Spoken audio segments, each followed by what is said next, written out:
And I will record all this. Okay. So hello, my name is Igor. Some of you may know me, so some of you may not. Hello, hello. Okay, so I've been dabbling with Vibe coding since GPT 3.5. Was very, I've always had a lot of ideas for projects to solve my own problems or other people's problems, but you sit down and you're like, this project's gonna take so much freaking time. I don't have all that time. I don't have time to play around with this. Like, I have the job to do. I have all of this stuff, and the AI just enables you to like play around with anything you want really quickly. And more than that, so literally like stop coding, start directing. Like, I know people that have not written a line of code in the last like 4 months since Opus 4.5 came out, and I'm one of those people. So what did I build in the last couple of months? So I built a neat project that has a DAM and PIM and the workflow builder and all of the cool AI stuff. Like, okay, so I'm not going to worry. This is all e-commerce stuff. DAM is digital asset management, and PIM is product information management.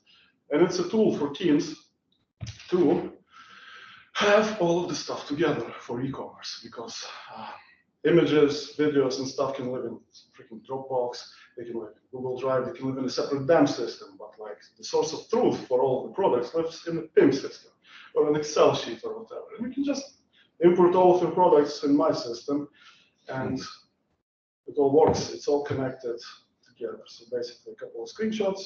Here's how it looks like. And here's the workflow builder built using React Flow and a lot of like, sleepless nights and stuff. You can chain tools together and stuff. Yeah, you can like do some simple or not that simple transformations quickly right from the DAM. You can. You can connect Shopify and you have two-way sync with products. I know from Blender 3Ds to have node systems, and so you can control that node from itself. Yeah, you can like leave comments on assets, like assign. For example, here's like the products view. You can assign it to vendors. So, for example, you're a big e-commerce brand and you have a lot of vendors or suppliers, right? They like have to upload product media, images, videos, and stuff like that, and you have to control this process. You can just like give them access to like your system. And so I have this thing. Ignore the South Park image, it's just testing and stuff. But like the merchant has specs for their images, right? They want a hero image as the first image, for example. They can set up specs for that. They want lifestyle images for the fashion category, or they want only white background images for technology category. And so they can all set it up here, and it's all like working stuff. So here's how you set up product slots, for example, right? So you can have like different specs for each slot and stuff like that. Also, like multiple upload types, even FTP is supported and stuff like that. Everything is logged. You can see who did what. You can undo actions and stuff. So you can see, like, I spent a lot of time just like the live version of that thing. So I hope you see this. You can run the AI operations and stuff. So I'm gonna like upscale this.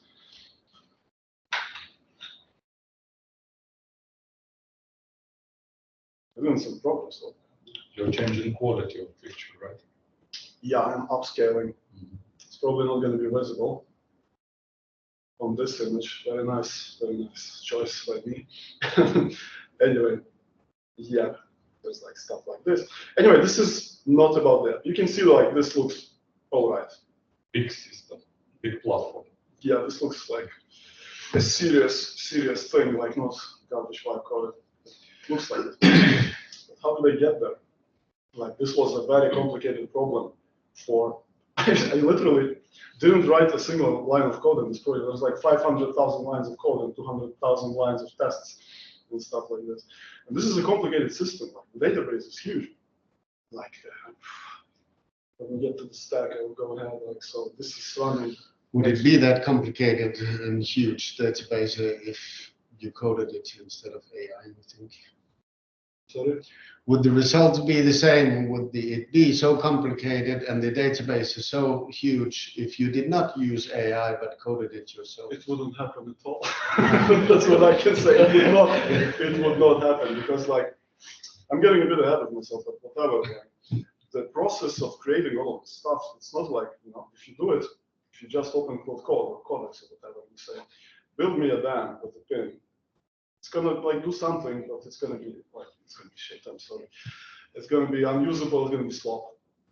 So you plan with AI, like ideally with both Codex and Claude together. So you like create a plan, see some nonsense, you say this sucks, bro. You have to change it. You have to change this to another. Like don't use like MongoDB, use Postgres. Like don't use this to this. And then you have a huge plan. Then you break it up into phases. And then you start working on it. I'll share some like tips on this. So like the project is complex, but it's like not complex to work on. Because it don't make sense. I can like change anything in the database like very easily without like permanent damage or whatever. I can do anything actually. And okay, what you have to do, you have to close the feedback loop. Closing the feedback loop is basically giving AI the tools to understand that it fucked up. I'm sorry, I'm going to curse a little bit. If AI does not know that it fucked up, it's going to produce slop. And if it does know that it messed up, it's going to try to correct itself. And you have to use the right model for the right job. For example, I use Codex with GPT 5.4, and I use Claude Code with Opus 4.6. Like the latest models, and I find Opus to be really good at front end, and it's really nice to talk to, right? Like everyone knows this who tried Opus. It's really nice. It's fast. It's like punchy. It like praises you all of the time. You're absolutely right. Does Opus do backend well or not so? Codex is way better at following instructions. Okay. Like Codex. Oh, yes, way better. Like Opus. It's really nice to talk to, but it can stray. It can ignore instructions. It has a Claude MD file, right, where you can write instructions for it, and it can ignore it anytime it wants. It's very similar to a human, If it can cheat, it will cheat, I'm like, Claude, fix all the lint errors. And he's like doing some work for 20 minutes, and I see like a message. These errors seem to be problematic. I'll classify them as warnings, so I don't have to fix them. And I'm like, nope, that's not the way. AI is going to cheat, and you have to like put in guardrails for that. For Claude, this is. I am completely off the presentation. For Claude, I have Claude hooks, because for Codex you don't need hooks, because Codex follows the agents.md file. It is like. If you tell it to do something, it will do something. It will not cheat like this. It will like say, no, I can do it, and blah, blah. So for Claude, I have hooks. Hooks are a special Claude Code feature. It's basically bash scripts that run on session start, after every file edit, before a file edit, and after it has finished like producing something. So for example, I have like the current. This presentation was live coded, by the way, to Claude Code. It's not a PowerPoint. Okay, so I run my like agents in. Right, you can see like I have all this stuff. Like, yeah, I don't do one. I have Codex, I have Claude. Everything is working with different features, and they step on their feet. If you have like those hooks, for example, right? For example, you have an instruction for it to run tests or to run the build. And you have like 6 tabs open, in the terminal, and one starts running the build, the other starts running the lint, the other does that. One is mid-work, and the lint. So you don't need cursor rules which are very vague, and this is hook system. Yes. You use hooks, and it only like In Claude, hooks in Claude. yeah. So hooks in Claude, for example, this one. Snapshot current state, so quality gate only checks what the AI changed.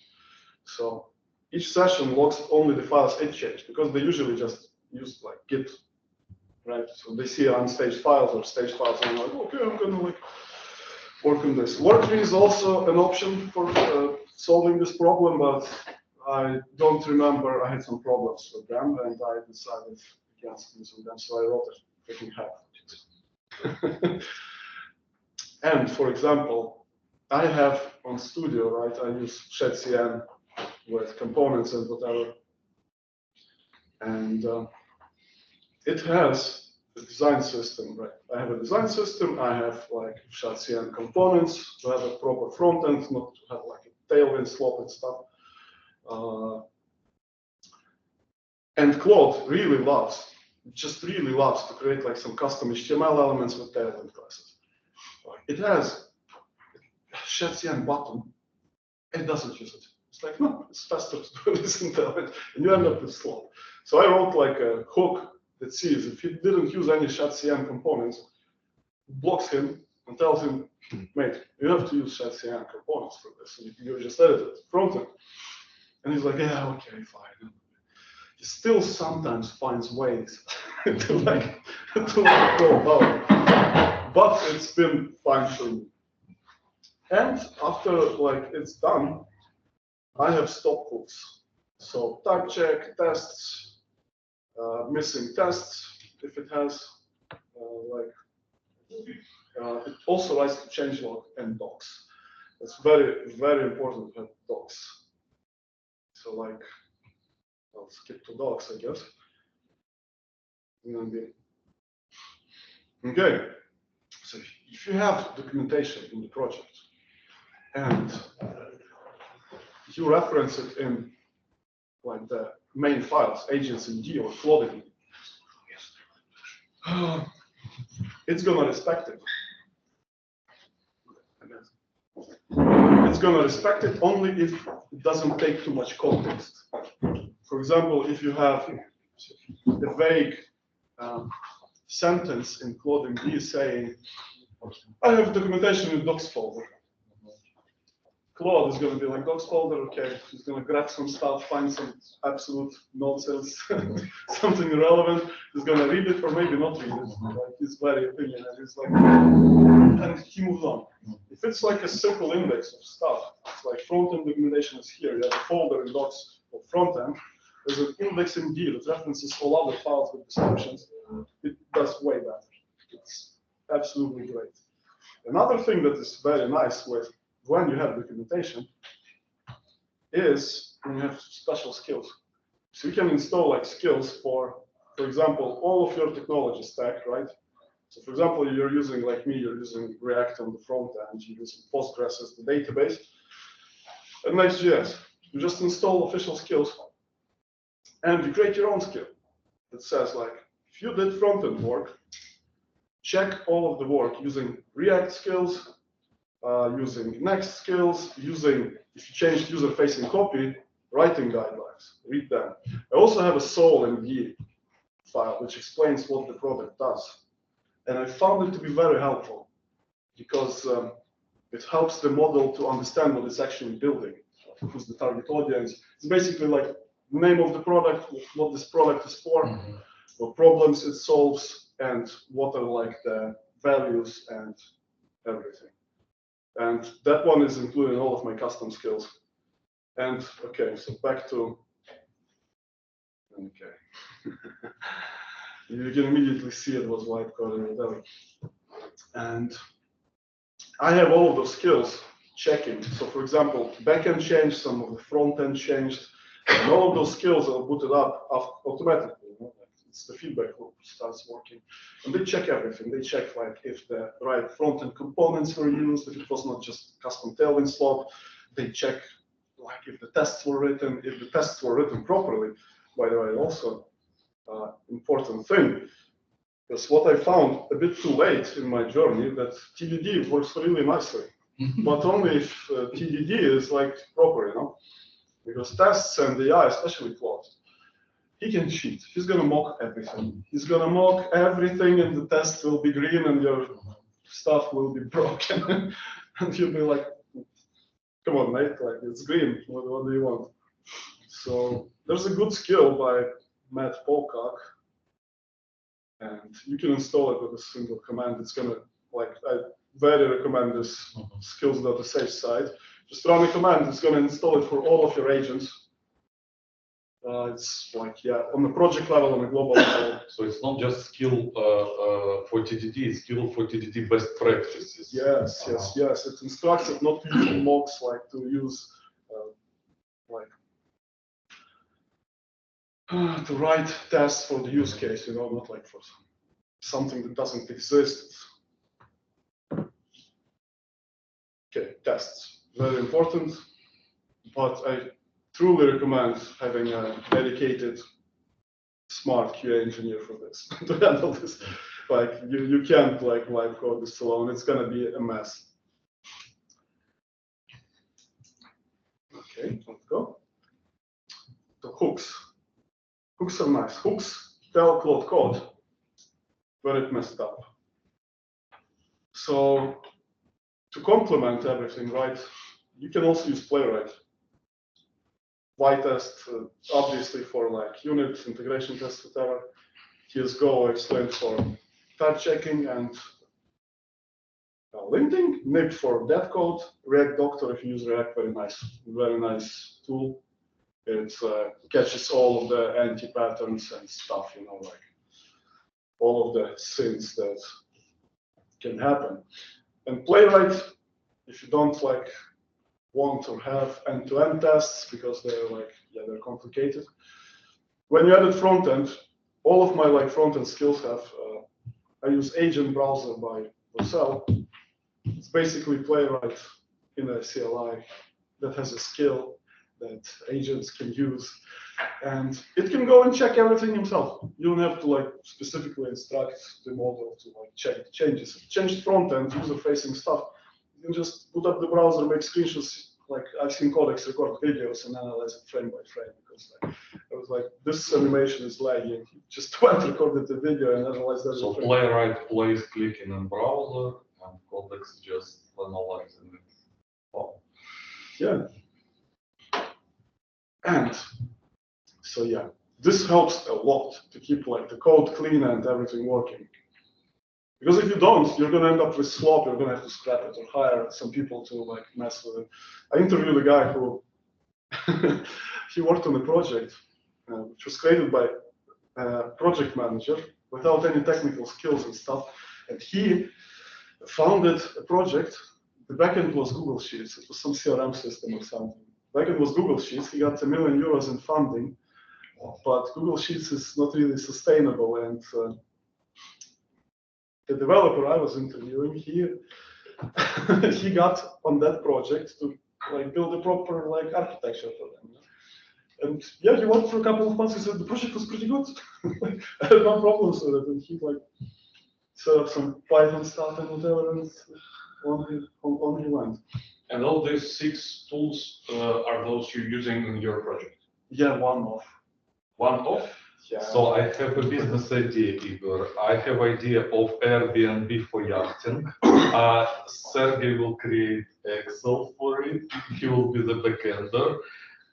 You will create front end, and we go to Porto Montenegro. And after a couple of iterations, we have some good. We just need to find a guy who will secure like €1 million for us.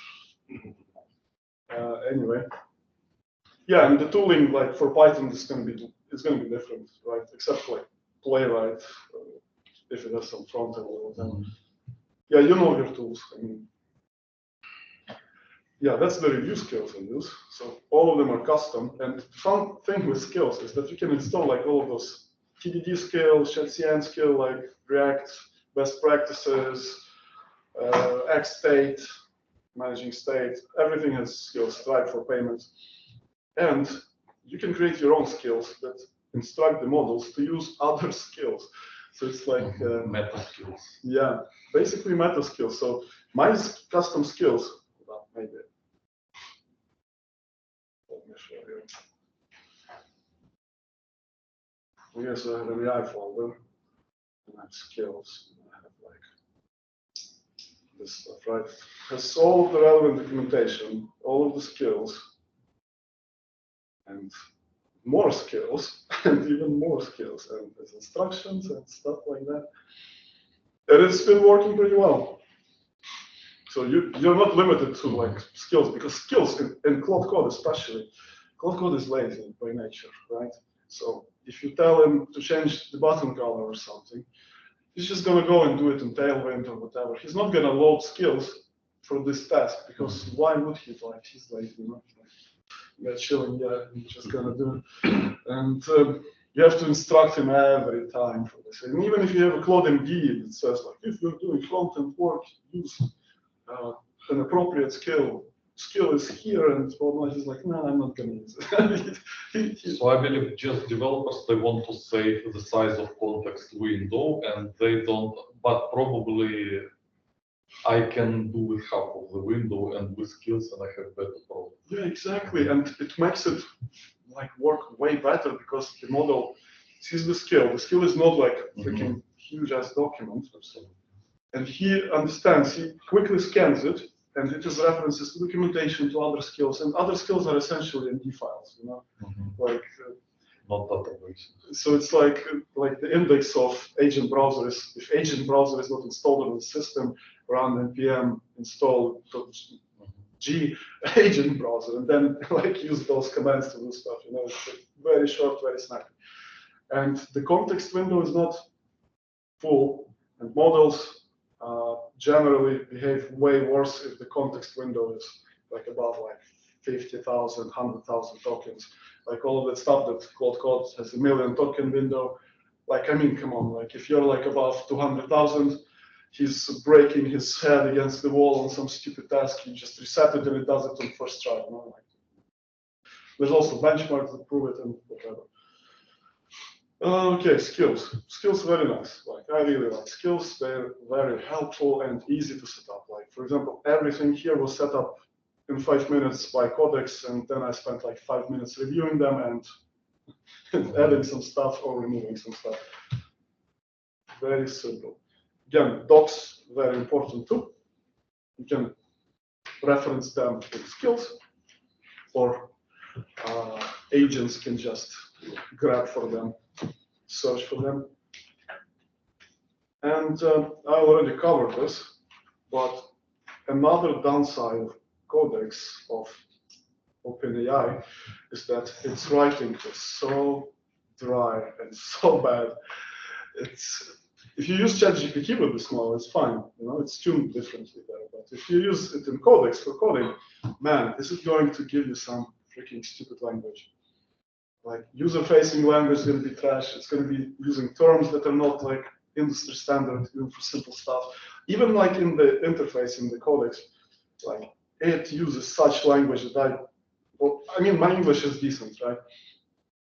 But he uses such terms that it makes me feel stupid sometimes. You know, I'm reading this and I'm like, what the hell do you mean? Like, even sometimes asking, like, okay, you're using too much jargon, like explain in plain terms. But very precise, very nice. I think bad English is another skill that you can put into it. I saw this morning on Twitter, some guy was trying to save like tokens because this thing, Claude Code and Codex, right? A lot of people use Cursor, right? Mm-hmm.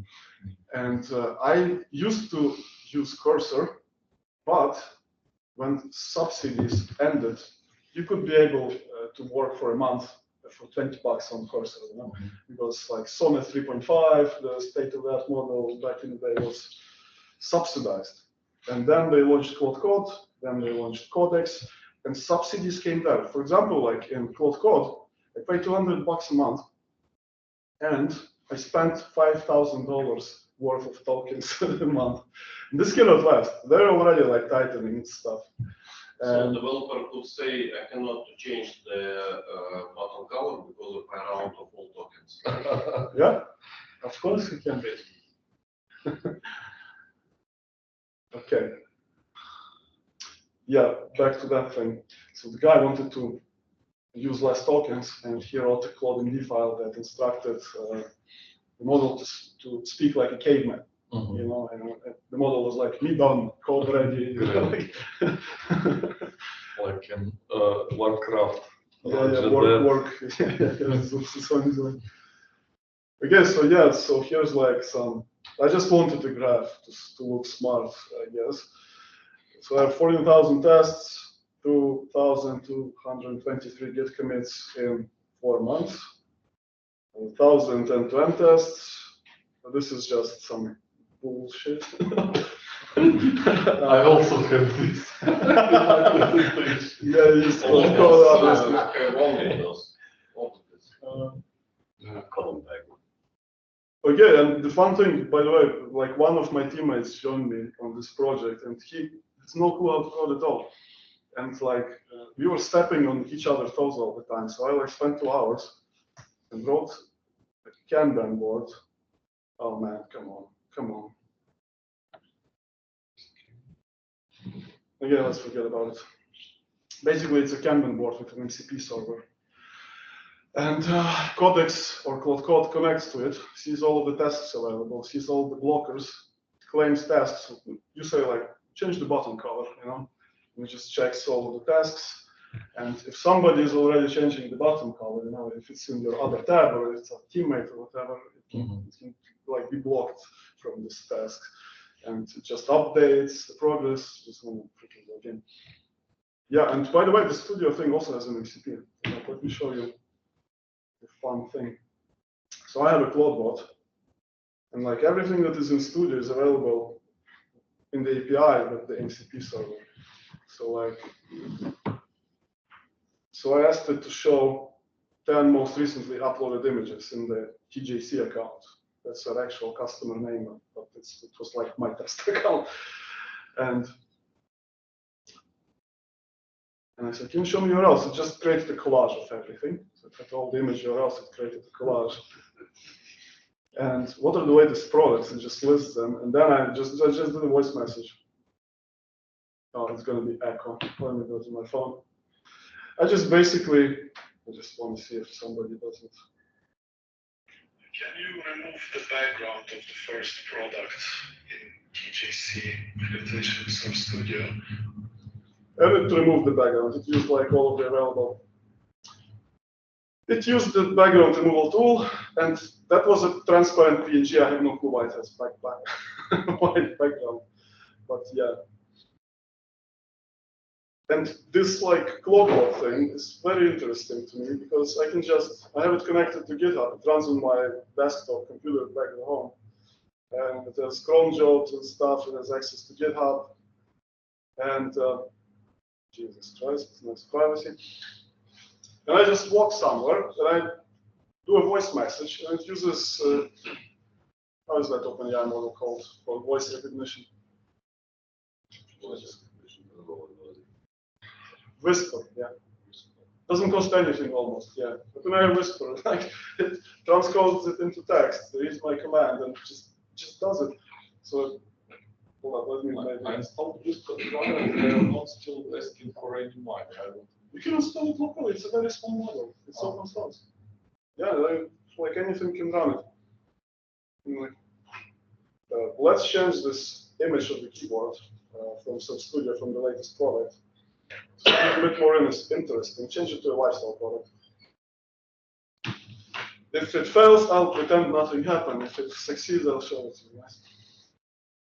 It might fail because it's on the desktop at home, not on the server. So, yeah, that's it from me, I guess. Thank you. I will use some. So a quick Q&A session then. I have just this problem. Your session? Igor. Yeah. I have just this problem for my project because I always say, Claude, please change this, and he doesn't change anything. So now I heard for this feedback loop there are two countries. Yes.